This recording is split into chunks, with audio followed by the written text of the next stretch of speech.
अस्सलाम वालेकुम नाजरीन। NTA UGC net exam postpone हो चुका है। हम इसको पोस्टपोन तो नहीं कहेंगे, सिर्फ चंद दिनों के लिए आगे बढ़ा दिया गया है। हम यहाँ पर देखेंगे ऑफिशियल वेबसाइट पर nta.ac.in पर जाकर देखेंगे। यहाँ पर देखिए, यहाँ पर नोटिफिकेशंस वगैरह है।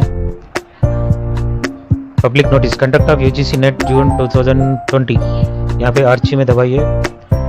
फर्स्ट नोटिफिकेशन UGC नेट के बारे में ही है। यहाँ पर रीड मोर पर क्लिक कीजिए और डाउनलोड कीजिए।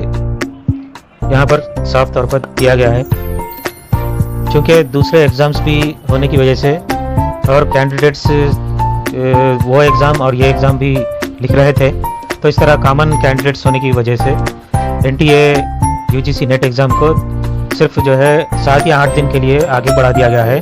वो अब इंशाल्लाह 24 सितंबर को होंगे।